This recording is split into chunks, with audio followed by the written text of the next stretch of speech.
첫날 우리 주일이죠. 오늘 신년 예배이기도 하고 주일입니다. 새롭게 우리 송구영신 때 축복했지만 다시 또 이 아침에 92편 말씀 참 좋네요. 우리 아침에 우리가 주의 인자하심을 우리가 감사하면서 눈 맞추면서 축복하는 시간 같습니다. 할렐루야 샬롬. 우리 예지 중3 무서운 중3 할렐루야 샬롬 하고 인사합니다. 할렐루야 샬롬 샬롬 샬롬 샬롬 샬롬 샬롬 샬롬. 하나님 사랑합니다. 여러분 주 안에서 사랑합니다.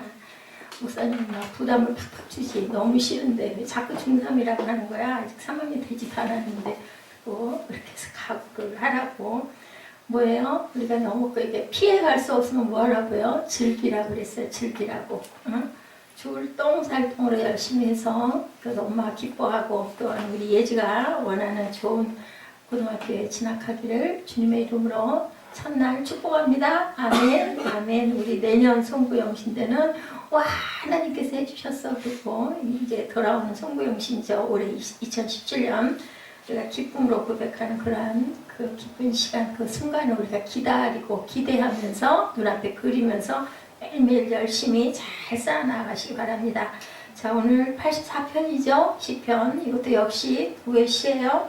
예, 깃딧에 맞춘 노래 고라자손의 시라고 나와 있는데 사실은 다윗이 써서 고라자손이 보관했다가 발표한 그러한 노래. 우리 찬양을 오늘은 계속 그 말씀 우리가 입술에 고백이다 생각을 하고 그 감동이 와서 준비한 찬양을 하지 않고 우리 그 기쁘고 즐거운 부흥 찬송을 계속 불렀습니다.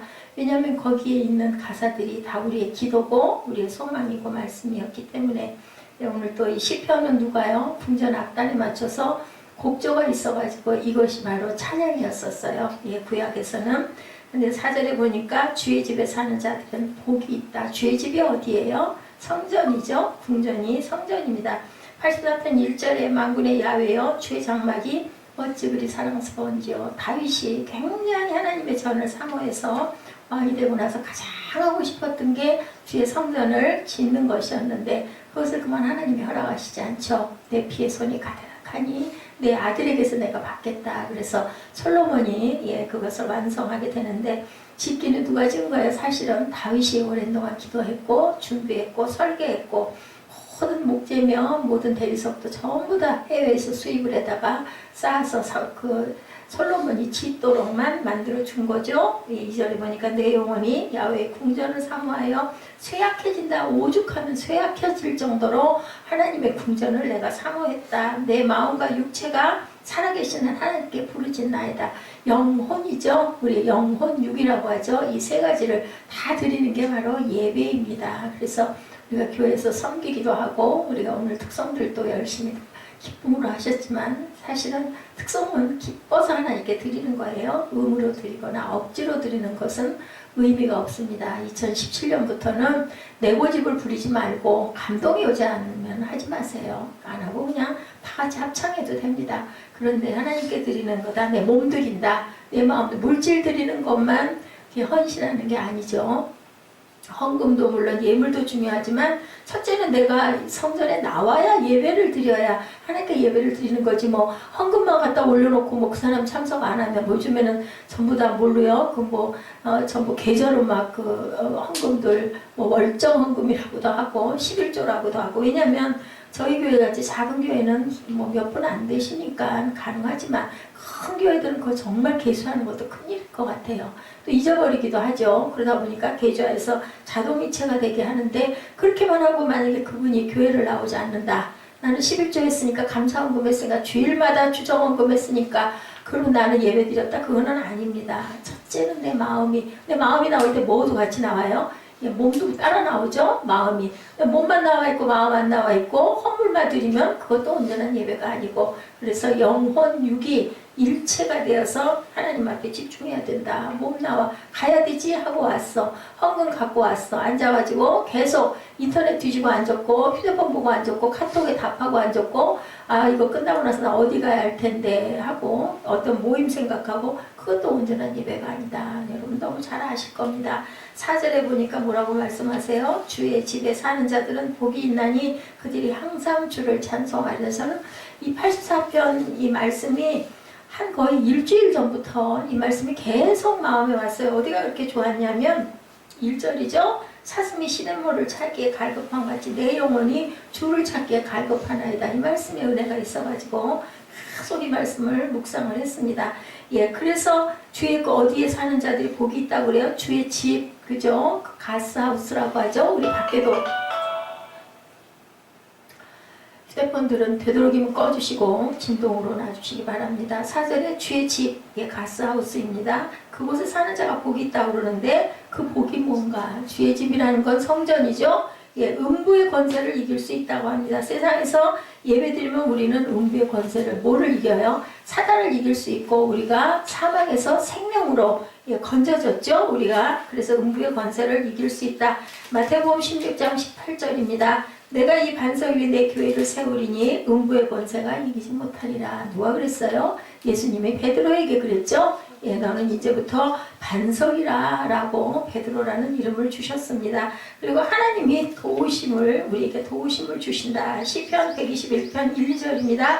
내가 산을 향하여 눈을 들리라. 이 찬양 너무 많이 하죠. 나의 도움은 천지를 지으신 야훼께서니라. 그리고 또 세 번째는 기도의 응답을 받습니다. 교회는 만민이 기도하는 집이기 때문에 교회에서 기도할 때 물론 내가 내 집에서 내 골방에서 기도할 수도 있지만 하나님의 성전에 나와서 기도할 때 그 기도의 응답을 받는다. 환난 날에 나를 지켜주시고 또한 보호하신다. 시편 27편 5절입니다. 기도응답 역대하 7장 15, 16절에 이곳에서 하는 기도에 내가 눈을 들고 귀를 기울이리니 내 눈과 내 마음이 항상 여기에 있으리라.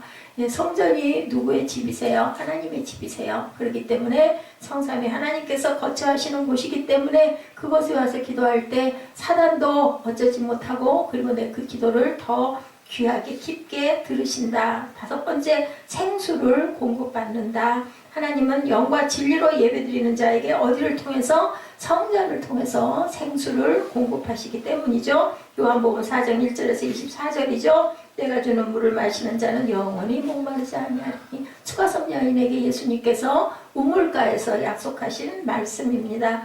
예, 하나님은 영이시니 예배하는 자가 영과 진리로 예배하라. 저 산에서도 아니고 이제 그때가 오리라. 누구에게? 내게 예배드리라고 말씀하시죠. 예수님이 에스겔 47장 1절에서 12절에도 성전의 안면이 동쪽을 향하는데 그 문지방 밑에서 물이 나와 동쪽으로 흐르다가 그 물이 성소를 통하여 나왔다. 어떻게 했다고 그랬어요?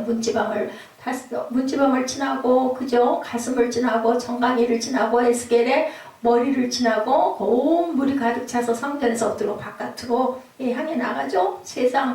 온 세상, 온 땅에 이방 민족에게까지 우리가 땅끝까지 증거해야 될 사명을 받고 있습니다. 그리고 여섯 번째는 복을 받는다. 신명기 12장 5절에서 7절입니다. 오직 너희 하나님 야훼께서 자기 이름을 두시려고 너희 모든 지파 중에서 택하신 곳인 그 계실 곳을 찾아 나가서 야훼께서 너희의 손으로 수고한 일에 복 주심으로 말미암아 너희와 너희 가족이 즐거워할지라. 너뿐만 아니라 누가? 너희 가족이. 이게 시편 84편에 하나님께서 복 주시겠다라는 말씀인데 우리 2017년에는 하나님의 이 귀한 축복이 다 있네요. 골고루 다 있죠. 교회를 통해서 받는 복이 음부의 권세도 이기고 그리고 하나님의 도우심도 받고 기도 응답도 받고 생수도 공급받고 그러한 모든 축복을 받으시는 저와 여러분 되시기를 주님의 이름으로 축복합니다. 아멘. 아멘. 자, 우리 이 대로 시온의 대로 오늘 제목이 시온의 대로예요. 사실은 이 시온의 대로라는 그 제목의 대로는 뭘까? 오늘로 말하면 고속도로, 그죠? 큰 넓은 길, 예, 좁은 길로 가라고 예수님이 말씀하셨지만 그 좁은 길이라는 것은 이 세상이 어떤 세상? 예, 악한 세상이고 사단의 땅이에요. 그런데 하늘나라의 백성들이 있다 보니까 어려운 핍박과 환난이 많기 때문에 너희는 좁은 길로 가라 했지만 하늘나라의 길은 아름다운 대로입니다. 뻥 뚫려있는 축복의 대로. 그래서 예, 그 나라의 경제가 발전하려면 뭐가 잘 뚫려야 된다고 그래요? 길이 잘 뚫려야 되죠. 그것도 고속도로. 그걸 참 잘하신 분이 시작을 하신 분이 새마을이 열렸네, 새벽종이 울렸네 하는 그 박정희 대통령, 박근혜 대통령 아버지 되시죠. 물론 그 독재 정치로 인하여서 정권을 놓지 않으셔서 나중에 총으로 돌아가시기도 했지만 잘하신 업적은 바로 새마을운동 그리고 제일 첫 번째 경부고속도로를 뚫은 거라고 합니다. 그렇기 때문에 서울 부산이 반나절 지금은 뭐 몇 시간이면 가죠? 반나절도 아니죠. 뭐 한 서너 시간 간다 하던가요. 제가 KTX를 타보진 않았지만 이렇게 빨리 갈 수 있기 때문에 모든 것들이 원활하게 소통할 수 있다. 고속도로를 통해서 무역이 발달하고 고속도로를 이용하는 차들이 증가하니까 운수업이 발달하고 그리고 자동차 산업도 발전하게 된다. 고속도로를 이용하는 관광 산업도 발달하고 관광이 발달하니 호텔 산업, 숙박시설 뭐 이런 모든 것, 음식점 모두 다 발전을 하게 되죠. 이같이 고속도로로 하나를 닦아놓으니까 여러 산업이 이렇게 기가 막히게 발전했다. 뭐 고속도로가 경부고속도로 뿐입니까? 아주 뭐 영동고속도로 또 뭐 많죠. 고속도로들이 많이 뚫려 있습니다. 영적인 원리도 똑같다라고 오늘 본문에서 말씀하죠. 시온의 고속도로만 열리면 모든 문들이 다 열린다. 제가 지금 증명해 드린 대로 교회를 통해서 받는 그 복이 문이 잘 열리니까 길이 잘 뚫리니까 시온의 대로가 열리니까 이 모든 6가지의 축복을 받은 것처럼 시온의 대로는 어떤 것들을 의미하나 제가 그 서두에서 말씀을 드렸습니다. 시온의 대로는 예배하러 예루살렘 성전에 올라가는 길인데 여기 본문에 아주 귀한 말씀이 있죠. 누가 그렇게 그 글을 그리워해요. 보니까 자 84편에 보니 새들도 그죠? 새들의 그런 모습도 내가 굉장히 부럽다라는 부분이 나와 있습니다. 그들이 눈물 골짜기로 지나갈 때 그곳에 많은 샘이 있을 것이며 이른비가 복을 채워주리니 그들은 힘을 얻고 더 나아가 시온에서 하나님의 각각 나타나리라. 자, 만군의 하나님 야훼여 8절에 내 기도를 들으소서 야곱의 하나님이여 귀를 기울이소서. 3절이죠. 나의 왕 나의 하나님 만군의 야훼여 주의 제단에서 모두 참새도 제 집을 얻고 제비도 새끼들 보금자리를 얻었나이다. 4절에 주의 집에 사는 자는 복이 있나니 그들이 항상 주를 찬송하리라. 이게 지금 시편 기자가 뭐를 부러워하는 거예요? 참새와 제비, 새들도 그곳에 집을 틀고 있으니 얼마나 나는 부러운가. 그리고 10절에 주의 궁전에서 한 날이 다른 날의 첫날보다 나은즉 악인의 장막에 사는 것보다 내 하나님의 성전 문지르러 있는 것이 좋사오니. 11절에 야훼 하나님은 해고 방패시고 야훼께서 은혜와 영화를 주시고 정직하게 행하는 자에게 좋은 것을 아끼지 아니할 것입니다. 12절에 만군의 야훼 주께 의지하는 자는 복이 있나이다. 시온의 대로에서 주님께 의지하는 저와 여러분 되시기를 주님의 이름으로 축복합니다. 시온은 언제? 절기에 그죠? 모든 유대인들이 어디로 올라가요? 시온으로 올라가죠. 시온성이라고 하죠. 그 어디예요? 예루살렘 성전을 향해서 올라갑니다. 특히 남자들 그 시대에는 아주 남성 그 선호의 사상을 갖고 있었기 때문에 1년의 그 절기 때 6월절에 그리고 장막절에 초막절에 꼭 거기를 갔기 때문에 가서 그 절기 동안 아예 거기서 산다고 그래. 예루살렘 성 주변에서. 그러니 얼마나 복잡했겠어요. 뭐 혼자 갔겠어요. 가족 대교인형 축복받으러 가족 데리고 그죠. 거기 짐은 또 얼마나 많겠어요. 그리고 또 예물 그 주변에 가서 또 구하기도 하고 끌고 가기도 하고 뭐 엄청났겠죠.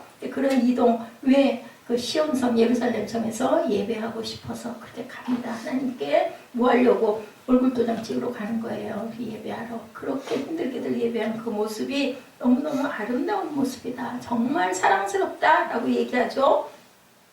본문 84편은 고라 자손의 신대. 고라 자손은 레위 지파의 자손들 중에 고앗 자손의 일부다. 레위 지파는 누구예요? 지금으로 보면 제사장 누구? 이렇게 그 목회하시는 분들 가정을 얘기하고 있습니다. 본래는 성전에서 봉사하는 지파였는데 레위 지파는 성전에서 제사 드리는 일에 수종을 하기도 하고 다윗 시대에는 성전에서 음악을 담당했어요. 어디 궁전악대 그리고 지금으로 보면 찬양대 거기에 그 지휘자들 있죠, 반주자 있죠, 그 성가 그 지휘하시는 그런 분들의 일들을 맡고 있었던 고라 자손 고핫이라고 나오죠. 성전에서 수종 들기에는 이스라엘 역사의 초기에만 그랬고 바벨론에 의해서 불타죠. 그래서 70년 포로 생활을 할 때는 없어지죠. 불타 없어지고 레위 지파 고앗 자손이라고 해도 성전에 봉사할 수가 없었어요. 그러니 얼마나 그립겠어요. 70년 포로 생활 동안 특히나 그 자손들은 바벨론 포로 이후에 유대인들이 세계 전역에 흩어져 살았기 때문에 그들은 그 유대인의 절기에 성전을 찾을 수만 있으면 얼마나 복될까 그리워하는 거예요. 거기 너무너무 가고 싶다. 근데 갈 수가 없습니다. 하는 이 고백을 하는 게 이 84편의 시편의 내용입니다. 어디가 그리워서? 하나님의 장막, 성전, 하나님의 집이 그리워서. 그래서 제비도, 그죠? 그 새끼도, 모든 참새도 그 집에서 보금자리를 거기서 갖다 만들었습니다. 얼마나 그게 그리운지 모르겠다라는 그런 고백을 합니다. 우리가 고향 떠나면 어떻다고 그래요? 그래서 추석이나 설 때는 뭐 12시간이 걸려도 서울서 부산까지 밀려가지고 그렇게 걸려도 대이동들을 하죠. 왜냐하면 그리운 가족, 친척들을 만나보고 싶어서. 그게 없는 분들은 얼마나 그게 그죠? 굉장히 부럽기도 해요. 그 어려운 길 가는 게 어이구 잘 됐어 나는 가족이 없어서 이렇게 생각하는 사람은 없습니다. 서울 근교에 살거나 뭐 수도권에 사는 사람들은 그렇게 오래 걸리지는 않지만 갈 수 없는 사람들, 가족이 없는 사람들, 뭐 실향민들 이런 사람들은 정말 이런 마음일 것 같습니다. 우리는 함께 모여 살기 때문에 그런 마음을 별로 모르지만, 그리고 또 명절 때는 많이 모일 때 너무너무 좋잖아요. 그게 아주 막 설렁하게 혼자 있는 것보다 모임이 정말 좋습니다. 성전을 찾을 수만 있다면 정말 얼마나 복될까라는 그리움이 나타나니까 84편입니다. 이 84편은 먼 데서 성전을 찾아가는 순례자의 마음을 이렇게 노래한 것인데, 성전은 사모하는 마음으로 성전을 찾아가고 있는데, 순례자에게 부러운 것은 성전에서 집 짓고 사는 뭐가 부럽다? 참새와 제비도 나는 너무 부럽다. 그래서 나 아근의 장막에 사는 것보다는 그냥 차라리 나는 성전 문지기 돼가지고 살고 싶다. 제가 어젯밤에 여기서 아침까지 여기에서 뭐 밤을 새운 건 아니고 새벽녘에 조금 잤습니다. 2-3시간 잤지만 교회에 머물렀어요. 뭐 특별히 무슨 기도를 많이 하고 이건 아니지만 첫날인데 그냥 교회에서 완전히 하루 종일을 있었던 적이 없고, 항상 뭐 한두 시 아니면 12시, 2-3시 이렇게 집으로 가고 했던 게, 오늘 하루는 내가 그냥 온라인을 좀 해봐야지 하고 성전에 머물렀습니다. 문도 열고 환기도 하고, 그리고 또 뭐 좀 찾아볼 것도 찾아보고, 오늘 말씀도 다시 한번 묵상하고, 그리고 기도도 잠시 하고 찬양도 좀 듣고 하다 보니까 5시가 좀 넘었더라고요. 그래서 잠깐 또 자야 하니까 자다가 제가 조금 늦게 일어났어요. 8시 조금 넘게 일어나서, 그래도 새날인데 씻어야지 하고는 집에 들려서 목욕을 하고 그렇게 다시 속옷을 갈아입고 이렇게 나왔습니다. 아마 이런 마음이 아닐까. 뭐 제가 성전에 있으면서 특별히 뭐 사람들이 많이 찾아와서 뭐 상담을 한다든지, 뭐 하루 종일 찬양 예배를 한다든지, 기도를 10시간씩 한다든지 하지 않습니다. 피곤할 때는 잠도 자고, 뭐 또 그 즐겁고 기쁜 거 있으면 또 가끔가다 보기도 하고, 성경도 묵상도 하고, 또 일주일에 일어날 모든 그 말씀들 정리도 하고, 특히나 새벽 예배 은혜가 많죠. 저는 성경을 많이 모르기 때문에 새벽 예배를 열심히 준비하면서 구약의 흐름을 느끼고 거기서 깨닫고, 그리고 감동으로 또한 전하고, 아무도 없어도 저는 전합니다. 왜냐하면 제가 예배를 드리는데 그 입술을 제게서 나오는 말을 통해서 다시 하나님 은혜를 제가 감동으로 느낍니다. 그리고 너무 감사하죠. 많은 분들이 많이 모여주면 좋겠는데 제 그릇이 이것밖에 되지 않아서 여러분들이 오시지 못하고 안 오시는데, 그래도 하나님께서는 저를 사랑하셔서 하다못해 너라도 은혜 받아라. 그래 하늘나라에 제대로 오지 않겠니. 그래서 참 이렇게 뒤늦은 나이에 많은 나이를 먹고 이 자리에 이렇게 서서 그래도 하루를 건강하게, 하루에 일어나는 일이 비밀이구나 라는 생각을 참 많이 합니다. 혼자 있다 보니 뭐 아무것도 아닌 뭐 인터넷이 조금 좀 안 된다든지, 뭐가 빨리 열리지 않는다든지, 오늘처럼 목회 정보가 안 열려가지고 우리 여러분들에게 좋은 영상을 제가 보내드리질 못했어요. 새벽에도 보니까 접속이 안 되더니 또 안 되네요. 그래서 이런 부분들이 뭐 하나만 잘못되면 뭐 하다 보면 한나절 뭐 여기저기 물어보고 전화 걸고 뭐 이러다 보면 평강하지가 못해요. 근데 그런 일이 없이 아침 새벽부터 잘 흘러갈 때는 하루가 얼마나 알차고, 가끔 가다는 뭐 좀 재밌는 일이 없나, 뭐 제가 공기 쐬러 나갈 땐 주방에 갑니다. 창문 열어놓고 거기서 아주 공기가 굉장히 신선해요. 여기가 뭐 그렇게 뭐 살림이 있는 데도 아닌데, 살림욕을 할 수 있는 것도 아닌데, 그래서 이 공기가 이렇게 귀하구나. 여기는 꼭꼭 막아놓고 있다 보니까 추우니까 온풍기 틀고, 가스 때문에 또 한참 고생을 했죠. 가스 냄새 때문에. 공기가 저는 보여요. 이렇게 떠가지고 막 좋지 않은 게 이렇게 흘러가는 게. 그럼 이제 창 열고 문 열고, 그것도 안 되면은 옷 갈아입기는 귀찮으니까 주방에 가서 일을 해요. 일을 창문을 열어놓고 여기서 닦기도 하고 치우기도 하고 그러다 보면 30분, 1시간 그것도 시간이 아까우니까 뭐 말씀이나 영상 틀어놓고 때로는 뭐 복음성가도 틀어놓고 그렇게 보다가 그렇게 1시간쯤 지나고 다시 와서 또 앉기도 하고 뭐 그게 운동이죠. 이렇게 사는 거 여러분들 일상이 너무 감사하고 여러분들 직장에서 저는 또 이렇게 여유 있게 이렇게 기쁘게 즐겁게 자유하게 누리지만 또 여러분들은 직장에서 얼마나 쉬고 싶을 때 쉬지도 못하고 졸려올 때 또 잠깐 눈도 못 붙이고 얼마나 일을 쓰십니까? 그렇지만 어떻게 성전에서 있는 것이 나는 정말 그 장막에 악인의 장막에 사는 것보다 참새와 제비가 성전에다 집 지은 그게 난 너무 부러워. 이런 마음의 사모함이 여러분들에게도 저처럼 있으셔서 저는 환경의 상황이 이랬기 때문에 지금 이러고 있지만 여러분들은 오시고 싶어도 일 때문에 여러 가지 바쁜 여러 가지 일과 때문에 못 오시지만 때로는 하나님을 사모하시고 아침에 일어나 눈 떴을 때 또 잠이 들 때 그죠? 침상에 누울 때 하나님을 기억하시고 뭐 길게 못하시더라도 꼭 주기도문을 하시고 주무시는 그런 저와 여러분들의 2017년이 되시기를 주님의 이름으로 축복합니다.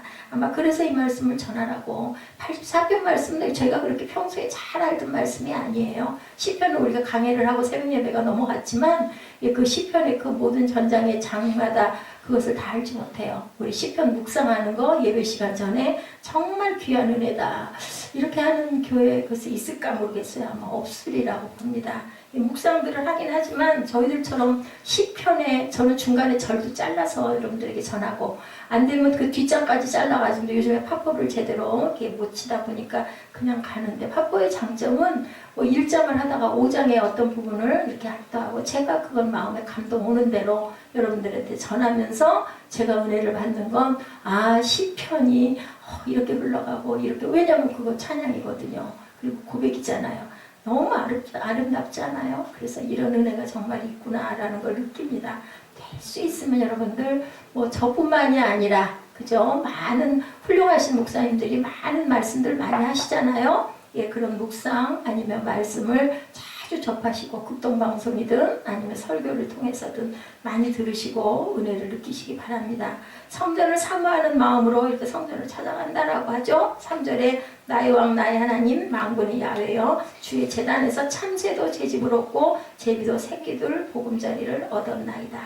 멀리 이방 지역에 살다 평생 꿈꾸던 성전을 찾아가는 순례자들은 성전에 사는 사람들이 부럽죠. 그죠? 아마 저는 여기 늘 이렇게 있으니까 저는 근데 참 귀하다는 생각을 많이 합니다. 그런데 오고 싶어도 오지 못하고 일에 쫓기시는 분들은 얼마나 성전이 그립겠습니까? 교회죠. 지금으로 보면.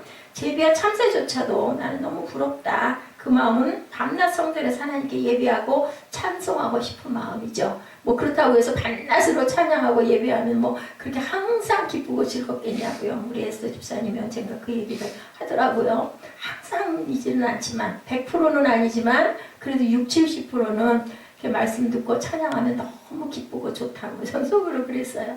항상 100%인 것 같았는데 야 그렇기도 하구나. 그러면 30, 40%는 굉장히 힘들었다는 얘기인데 나는 왜 그걸 몰랐을까. 근데 그것도 은혜예요 여러분들. 나 너무 지루해. 나 너무 힘들어. 아이고 빨리 예배 얼른 안 끝나나. 그냥 어쩔 수 없이 와서 앉아있긴 하지만 그런 모습을 여러분들이 보이시면 제가 여기서 있으면서 마음이 급해져요. 너무 미안해져요. 미안해하면 안 되는데 제가 그 주의종으로 그 역량이 부족합니다. 그래서 얼른 좀 끝내서 저는 누가 불편하고 너무 힘들고 어떤 저를 보고 오는 건 아닌데도 그런 마음이 들면은 말씀을 편하게 전하지를 못해요. 근데 우리 에스더 집사님은 정말 어떤 상황이라든 예배를 오면은 끝까지 올인을 해주는, 그래서 몰랐어요. 저는 그거를 마땅치 않고 힘들어. 어느 날인가 지지난번인가 언젠가 한번 찬양 예배 시간에 지난번 찬양 예배 갔습니다. 그때 제가 잠깐 힘들구나 마지막에 그런 걸 제가 잠깐 느꼈고 없었어요. 그런 일이 거의. 그것이 죄종을 꼭 그렇게 은혜가 넘쳐서도 내가 모르는 부분 너무 그렇구나 이게 아니어도 그렇게 함께 화답해주고 아멘하는 것, 그것도 그 마음도 하나님이 받으실 줄로 믿습니다. 4절에 주의 집에 사는 자들은 복이 있나니 그들이 항상 주를 찬송하리다. 이게 몸과 마음으로 하나님께 예배하는 모습이죠. 성전에 예배드리러 가는 사람들의 마음은 이미 성전까지 가는 마음에 뭐가 시온의 대로가 탁 뚫려 있다. 막 사고하고 가는 거죠. 그런 얘기 있죠. 예, 교회가 너무 멀어. 그 먼 데까지 갈 일이야. 주변에 엄청 교회들 많은데. 근데도 그분들은 꼭 우리 본교회라고 이렇게 얘기하죠.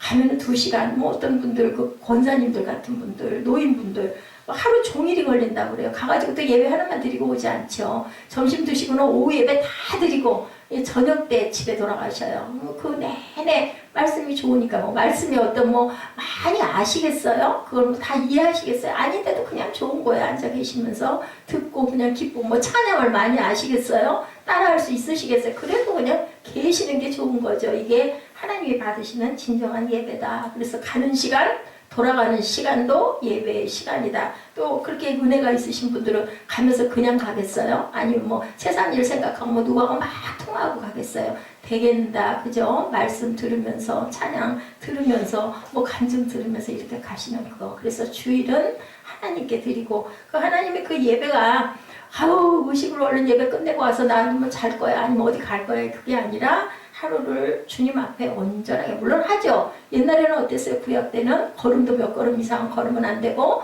물건도 사면 안 되고 이 일이라는 걸 하면 안 된다. 그게 바로 하나님의 날이라는데 예수님이 오셔서 그걸 고치셨죠. 뭐 했어요? 예, 밭 논에서 그 벼 이삭을 이렇게 비벼가지고 먹게 했어요. 제자들이 너무 배고파하니까.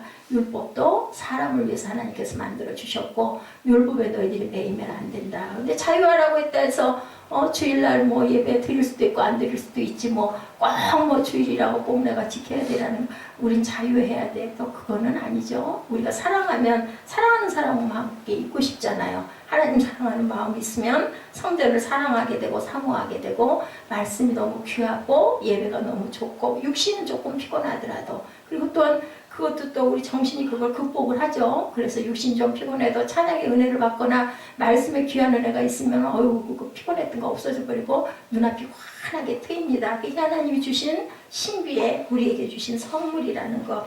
마음이 이미 성전을 향하는 고속도로가 뚫렸어요. 5절에 주께 힘을 얻고 그 마음에 시온의 대로가 있는 자는 복이 있나이다. 예배하는 성전에 올라가는 자가 복이 있다. 예배 가서 드리지 않았어도 가려고 하는 마음 가지고 내가 어떤 상황이라도 갈 거야 하면은 그때 이미 시온의 대로는 열려있고 복을 받은 거다. 가고 싶어하는 마음 자체가 시온의 대로가 열린다는 것은 예배하는 자에게 축복의 문이 열린다는 뜻을 가지고 있죠. 예배하는 자에게 축복의 문이 열린다는 것은 예배가 무엇이길래 그런 문이 열릴까? 여러분들 잘 아시겠지만 예배는 하나님과의 만남이에요. 우리 사랑하고 연애하면 그 사랑하는 사람 매일 보고 있어도 보고 싶잖아요. 그래서 결혼한다면서요? 헤어지는 시간이 싫어가지고 만남이에요. 예배를 통해서 하나님을 거룩하신 분으로 인정하고 하나님을 높이고 찬양이 바로 하나님 높이는 거죠. 우리 입술을 통해서 우리 목소리를 통해서 헬라어로 뭐라 그래요? 프로스케네오라고 얘기합니다. 예배, 프로스케네오. 자, 이것은 발에 입 맞추고 절한다는 의미를 갖고 있어요. 워십이죠. 워십 영어로는 그게 뭐냐면 하나님의 발에 입 맞춘다. 발에다 입 맞추려면 우리 어떻게 해야 돼요? 엎드려야 되잖아요.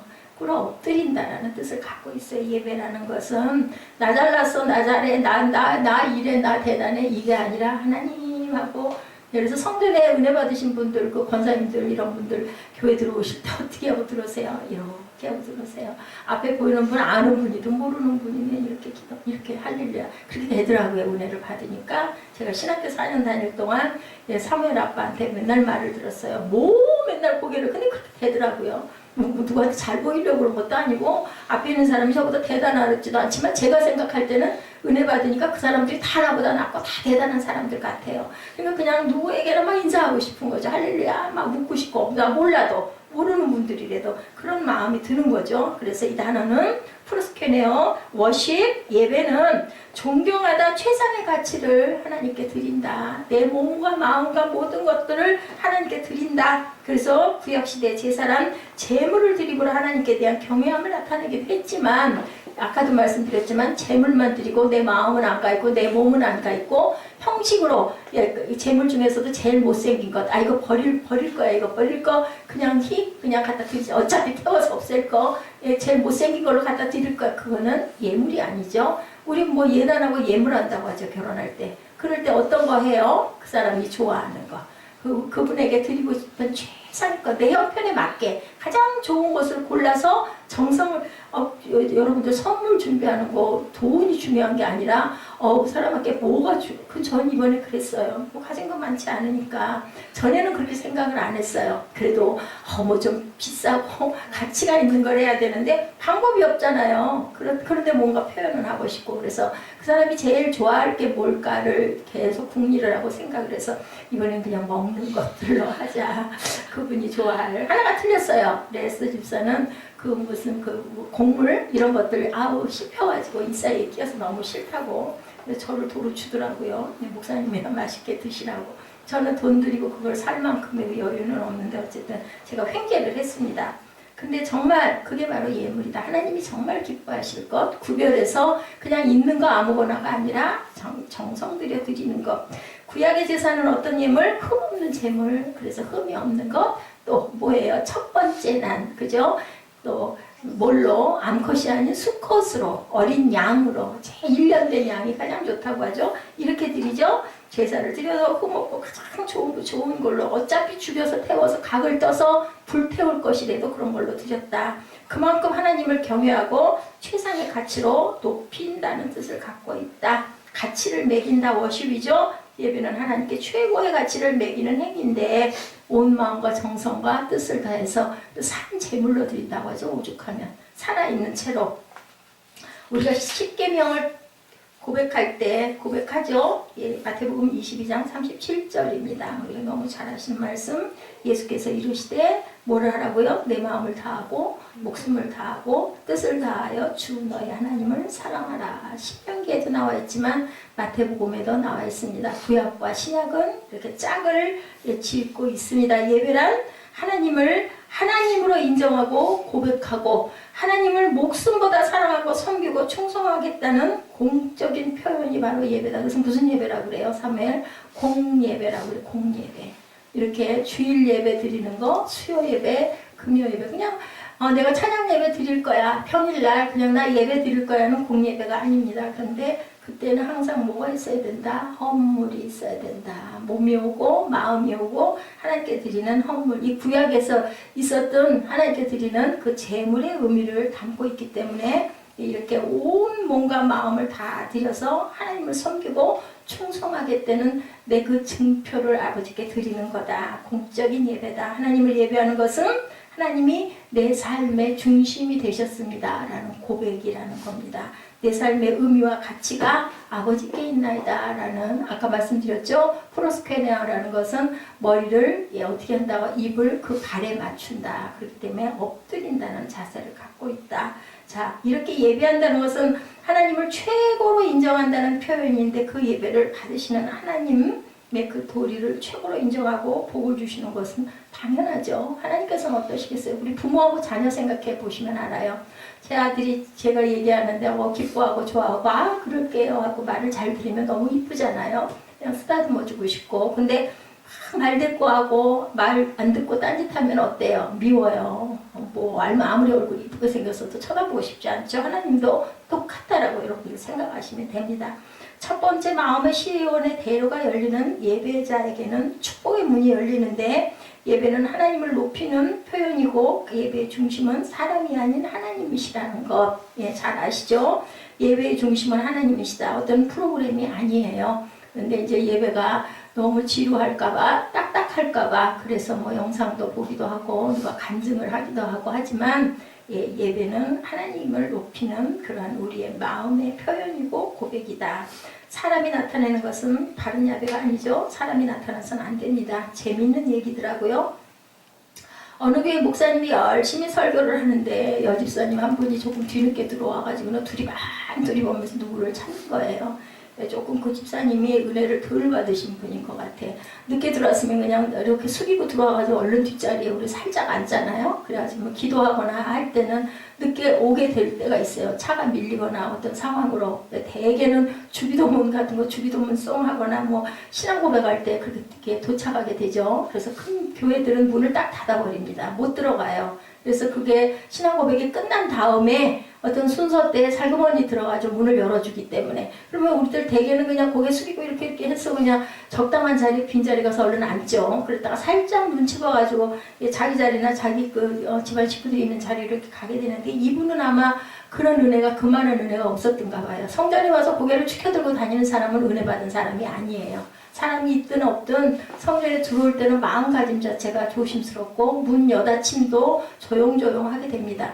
근데 그분이 두리번 뒤에서 이렇게 하다 보니까 목사님이 속으로, 성도가 아마 저희 교회보다는 컸겠지만 성도 온 숫자를 셋이나 저 집사님이 이제 그런 생각을 했대요. 목사님 눈에 거슬리죠. 설교하고 뒤에 뻣뻣이 서고 사람 막 이렇게 찾으니까. 나중에 물어보셨대요. 왜 그랬냐고 물어봤더니, 어떤 집사가 어저께 개돈 줄 날인데 못 만나가지고 혹시 예배 드리러 왔나, 그 집사님을 찾았는데 안 계시네요 하더래요. 그래서 이 목사님이 그러셨대요. 예, 개돈을 받으러 오셨어요, 예배를 드리러 오셨어요 하고 물어봤더니, 이 집사님 하는 얘기가 또 가관이죠. 예, 뭐 겸사겸사죠, 뭐 이렇게 대답하더래요. 이건 예배 드리는 자세가 아니에요. 그런 사람들 있죠. 그 교회 나가면, 거기 가면은 인맥이 좀 좋아서 내 하는 사업에 도움이 될 수도 있고 연결고리가 되니까 난 그 교회를 그럼 나가볼까? 이거는 온전한 예배자의 자세가 아니다. 물론 뭐 그렇게 하다가 은혜를 받아가지고 나중에 이제 본질보다 그게 예배 그렇게 섞어서 은혜를 받아서 정말 충만해지면 뭐 그것도 하나의 방법이겠지만, 겸해서라는 건 없다라는 거죠. 예, 주일 예배에 빠지는 일이 없는 권사님이 주일 예배에 결석을 했어요. 목사님은 다음 주에 권사님에게 무슨 일이 있었어요? 하고 물어봤더니 이웃교회 가서 예배 드렸습니다 라고 얘기를 하더래요. 왜 이웃교회를 가서 예배를 드리셨습니까? 그랬더니 제 아들의 그 결혼할 교수가 그 교회를 나간다고 그래서 그 교수를 볼 겸해서 갔다 왔다라고 얘기를 하더래요. 예, 목사님께서도 우리 막내 아들 며느리감 때문에 이렇게 갔었습니다. 이것도 온전한 예배 자세가 아니다. 예배는 오로지 하나님을 만나러 성전에 가야 되는 게 바로 예배라는 것을 여러분들이 아셔야 됩니다. 겸사겸사 얼마나 좋아요. 사업에도 도움이 되고, 하나님께 뭐 예배 드리면 뭐 하나님도 기뻐하시고, 또 거기다 빌면 뭐 나에게 축복도 해주시고 사업도 잘 되게 해주실 거니까, 이거는 우상에게 절하는 거예요. 이런 마음 가지시면 여러분들 안 됩니다. 하나님이 절대로 온전한 주인공이 되셔야 된다. 뭐 어떤 다른 목적으로 교회를 나가서는 안 된다. 자, 자녀가 잘 되는 것, 그죠? 예, 다윗이 그 마음에 시온의 대로가 열린 사람이 바로 다윗인데, 첫 번째 소원이 자녀들 잘 되는 것이 아니었죠. 제가 어젠가 말씀드린 것 같아요. 첫 번째 소원은 성전 짓는 것이 그 다윗의 그 소원이었다. 하나님이 안 들어주셨죠. 다윗의 마음은 성전을 사모하는 마음, 그것이 바로 예배를 사모하는 마음이죠. 첫 번째였다. 하나님이 다윗에게 복을 주시죠. 욥도 그랬습니다. 고대 동방에서 가장 큰 재벌이었죠. 욥이 큰 복을 받은 욥이었는데, 욥이 가장 열심히 한 행동은 바로 예배였다. 그것이 욥기 1장 4절에서 5절에 나타납니다. 그의 아들들이 자기 생일에 각각 자기의 집에서 잔치를 베풀고 그의 누이 3명도 청하에 함께 먹고 마시더라. 차례대로 잔치를 끝내면 욥이 그들을 불러다가 성결하게 했다고 나와 있어요. 아침에 일어나 그들의 명수대로 번제를 드렸으니 이는 욥이 말하기를 혹시 내 아들들이 죄를 범하여 마음으로 하나님을 욕되게 했을까 함이라. 욥은 행위가 항상 이러한 자였다. 왜냐하면 내 아들들을 축복하려고 하는데 이 아들들이 평소에 죄를 지었을 수 있으니까 그거 먼저 사하고 축복을 해야 온전히 축복을 받을 게 아닌가. 욥은 자녀가 10명이죠. 그 자녀들이 생일 때마다 모여서 잔치하고 나면 욥은 10명의 자녀들 이름으로 일일이 한 명씩 제사를 드렸다는 거예요. 그거 쉽지 않습니다. 한 명이 아니라 10명인데 10명에게 각자 예배를 제사를 드려서 그 죄를 사했다. 한 자녀가 생일잔치하면 10번의 제사를 드리고 자녀 10명의 본인 생일, 부인 생일까지 합치면 욥은 한 번에 12번의 생일에 제사를 드리는 그러한 사람이었다. 이렇게 철저하게 예배를 드리고 제사를 드렸는데도 그만 무슨 일이 일어났어요? 예, 환란이 다가오죠. 그러면 욥은 1년에 120번의 제사를 드린 욥이다. 근데 여러분들 부러워하지 마세요. 우리는 1년에 120번만 예배 드리지는 않죠. 예, 뭐 수요, 금요, 뭐 새벽 예배까지 합하면 훨씬 많은 숫자일 수도 있습니다. 여러분들 예배를 사모하시고 기뻐하시는 그런 저와 여러분 2017년 되시기를 주님의 이름으로 축복합니다. 한마디로 이렇게 요배 가정도 제사 중심의 가정이고 예배 중심의 가족이고 시온의 대로가 열린 가정이었다. 그래서 하나님의 요배 가정에 복을 주신다. 분명한 건 여러분들 심은 대로 거둔다. 예, 그 사람의 그 시간에 그때의 모습은 예, 젊은 시절이 이어져서 하루하루가 쌓인 내 모습이라는 것을 여러분들 생각하시고 예, 저보다 여러분들은 세월을 앞으로 20년 정도 저보다 더 뒤에 계시니까 앞으로 내 20년을 어떻게 하나님께 온전하게 드려서 내 모습이 20년 후에는 어떤 모습이 될 것인가를 생각해 보시는 2017년 새날 되시기 바랍니다. 소망교회를 개척한 곽선희 목사님 간증, 네, 그 좋은 간증인 것 같습니다. 소망교회가 어떻게 대한민국에 영향을 끼치는 그 소망교회에서 대통령 나오셨죠? 6.25 때 곽선희 목사님은요, 그 모친이 아들을 남쪽으로 보내면서 한 가지 약속을 하셨대요. 내가 너를 위해서 기도하마.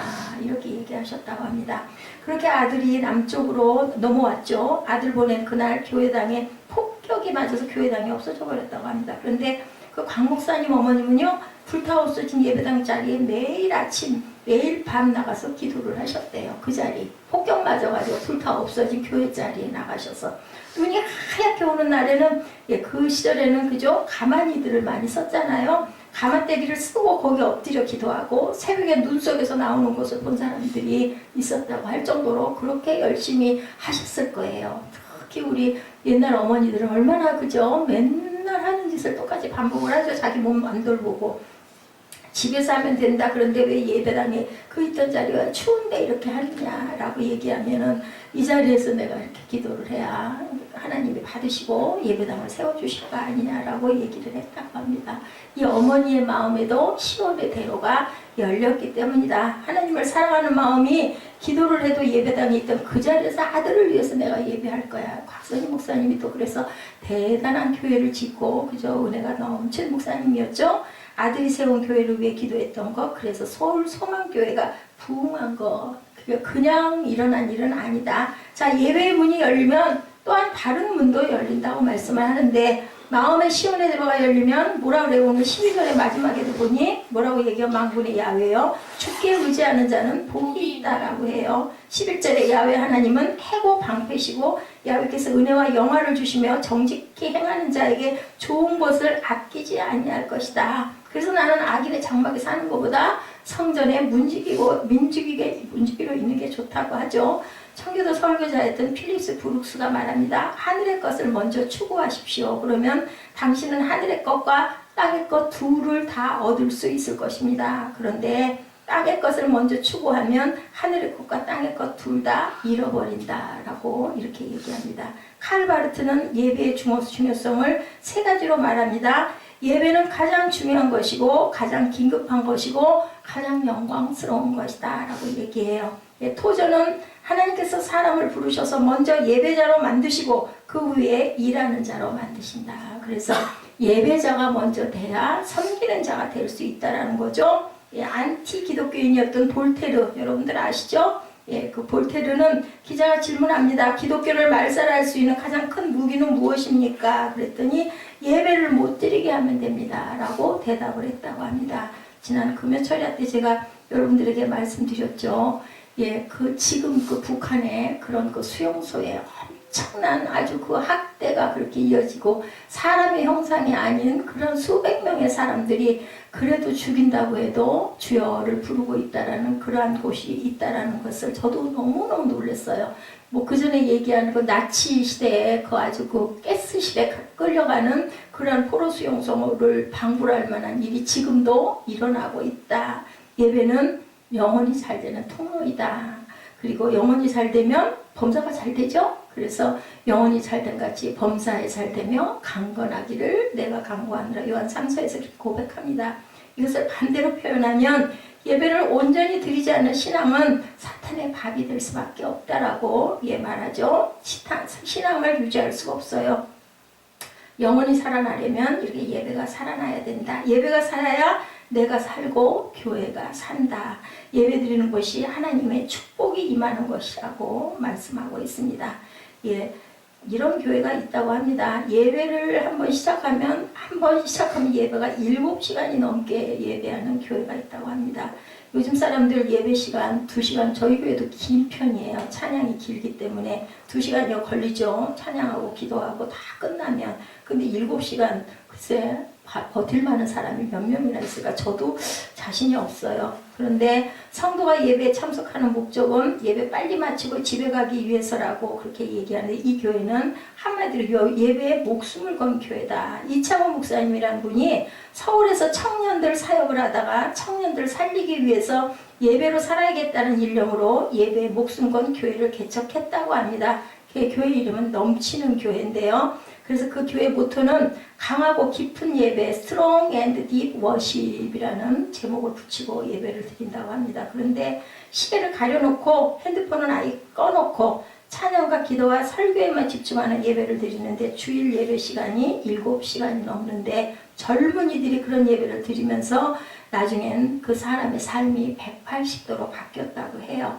사람이 하나님을 만나는 경험만큼 강렬한 경험은 없다. 물론 훈련이 필요했을 거예요. 처음에는 주리가 틀렸을 거예요. 옛날에 그 유효진 자매 생각이 나요. 우리 그 김종석 형제가 그 어느 교회였어요? 그 교회 가면은 하루 종일 거기에 앉아 있었다면서요. 맞으면 정말 미워 죽겠겠죠. 그걸 또 낑낑 견디고. 근데 은혜를 받고 나니까 예배가 그렇게 지루하지 않잖아요. 그 과정을 통과해야 돼요. 한 번에 7시간이 아무렇지도 않고 기쁘고 즐겁게 예배드린 사람은 많지 않았을 것 같아요. 근데 그게 한번, 아니 뭐 구약에 그랬잖아요. 한번 새벽에 모이면 언제까지? 땅거미가 지어가지고 정말 사람 형체를 분간하지 못할 때까지 뭐하고? 서서. 그죠? 그때는 학사들이 읽어주는 그 두루마리 성경의 그 말씀이 너무 좋아가지고 아침부터 저녁까지 그렇게 모여서 하나님 말씀을 들은 거 뭐 7시간도 훨씬 넘을 것 같습니다. 사람이 하나님을 만나는 경험, 이것같이 귀한 건 없다. 하나님을 만나면 다른 모든 분들이 절로 열린다. 형통케 하여 주옵소서 라고 기도하는데, 그러면 너는 얼만큼 나한테 집중했냐? 하나님은 오늘 저와 여러분에게 그렇게 물어보십니다. 그 임종 예배 드리는 분들이 있으신데, 그분들이 처음에는 아들 만나고 싶네, 딸 만나고 싶네 라고 얘기한대요. 근데 맨 마지막에는 뭐라고 얘기하냐면, 아유 목사님, 나 교회 가서 한번 제대로 예배 한번 드리고 다 눈 감으면 너무 좋겠어요. 그렇게 고백하시는 분들이 대부분이라고 합니다. 이 목사님 마음속으로 진짜 그런 마음으로 좀 살지, 네 얘기하는데 기회가 없지 않니? 예, 이렇게 생각을 하신다고 합니다. 여러분들 염할 때 여러분들 많이 들으셨죠? 이 사람 천국 갔나 지옥 갔나 염하는 목사님들이 따로 계시거든요. 그 몸을 딱 보면, 근데 저도 알겠더라고요. 저희 어머니 뵈니까, 저희 아버지 뵈니까, 아 엄마는 정말 천국 가셨구나. 얼굴이 그렇게 평안하고 이쁠 수가 없어요. 근데 그렇지가 못하면 얼굴이 무섭게 흉하게 일그러져 있습니다. 왜? 무서우니까. 그거 막 나 누가 잡으러 오는 것 같고, 그죠? 천국에서 오는 그 천사가 아니라 시커먼 그림자가 와가지고 데려갈 때 얼마나 공포스럽고 두렵겠어. 안 가고 싶어서 막 안간힘을 쓰다가 돌아가는 모습으로 굳어있기 때문에 편안치가 않고, 뼈마디를 다 꺾는다고 그러죠. 그래서 옷을 입히려면 그 입히잖아요. 옷 닦아가지고 팔을 넣을 수가 없고 다리를 넣을 수가 없대요. 근데 정말 평안하게 돌아간 분들은 팔다리가 그렇게 부들부들하니까 편할 수가 없다고 합니다. 그러니까 여러분들 잘 태어나야 되지만 잘 돌아가야 됩니다. 하나님께 잘 돌아가시는 하나님의 은혜가 충만한 저 여러분 되시기를 주님의 축복합니다. 험한 산 많이 넘어가야 되죠. 예, 어떤 그 북한에 있는 얘기예요. 모퉁이 선교의 이야기입니다. 북한 성도 이야기. 말씀 다 전했습니다. 영하 20도가 넘는 겨울이에요. 중국에서 사역하시는 그분인데, 어느 날 북한 성도가 온다는 말을 들었어요. 선교사의 얘기입니다. 기다리는 북한 성도가 오는데 두 눈만 겨우 보이는 모자를 머리부터 목까지 덮어쓰고 모자 전체가 고드름가져 하얀 얼음으로 가득 덮여가지고 왔더라고 그래요. 히말라야 산을 등장하는 사람들의 모습과 흡사했고, 체구가 자그마치 키는 150cm 정도밖에 보이지 않는 여인이었다고 합니다. 그래서 따뜻한 옷을 걸치게 하고 물었다고 그래요. 집에서 언제 출발했습니까? 어젯밤 9시에 출발해서 밤새 산을 4개 넘어왔습니다. 길이 없는 험한 산을 넘어와야 하니 지치고 힘이 많이 들었습니다. 거기다 눈까지 많이 오니 힘이 들었습니다. 이거 실제 있는 일입니다, 여러분들. 얼마나 미련해요. 그죠? 근데 예배드릴 장소가 거기는 만만치 않죠. 그런데도 이런 사람 드문데 북한 성도는 15시간을 걸어서 그 험한 그 깜깜한 밤의 산을 4개를 넘어서 왔다는 거예요. 물어보셨대요. 선교사님이 걷다 낭떠러지에 굴러떨어지면 죽을 수도 있을 텐데요. 했더니 하나님의 말씀을 채우고 싶어서 왔습니다. 여기 와서 2, 3일 하나님의 말씀을 보고 듣고 돌아가서 한 달 정도 있으면 말씀에 대한 갈급함과 목마름이 가슴이 터질 것 같으면 이렇게 제가 다시 온다. 이렇게 대답을 했다고 합니다. 성경 말씀이 그리워서 가슴이 뛰고 설레면 나도 모르게 나를 정하여 산을 넘고 강을 건너 여기로 옵니다. 험한 산을 몇 개씩 넘어야 하는데 무섭지 않습니까? 원래는 무서움을 많이 타는 사람입니다. 그런데 하나님의 말씀을 듣고 싶은 마음이 견딜 수 없이 타오르면 무언가 이끌려 길을 나서게 되는데 전혀 두렵지 않습니다. 우리가 이렇게 하늘나라 가는 그 마음들, 그 길들이 하나님으로 우리 마음이 꽉 차면 절대로 두렵고 무섭지 않다라는 거죠. 시온의 대로가 열린다는 건요. 예배하는 자에게 축복의 문이 열리고 예배하는 사람은 높이는 공적인 표현이기 때문에 예배의 중심은 사람이 아니라 하나님이고 마음의 시온의 대로가 열린 사람을 하나님이 복을 주시고 예배의 문이 열리면 다른 모든 문도 열린다는 것. 오늘 1월 1일 2017년 1월 1일 첫 예배 시편 84편을 통해서 여러분에게 증거했습니다. 잊지 마시고 교회를 통하여 받는 복은 음부의 권세를 이길 수 있고 하나님의 도우심을 입을 수 있고 기도의 응답을 받고 그리고 환난 날에 나이가 지켜주신 그 보호함을 받고 생수를 공급받고 그로 인하여 12절에 말씀하신 것처럼 만군의 야훼께 의지하는 자는 모든 복을 받는다라는 것 여러분들에게 전해드립니다. 이대로 1년을 기쁨과 감사로 예배하시고 또 주를 찬양하시는 저와 여러분 되셔서 모든 복에 충만한 복을 이루시기를 주님의 이름으로 축복합니다.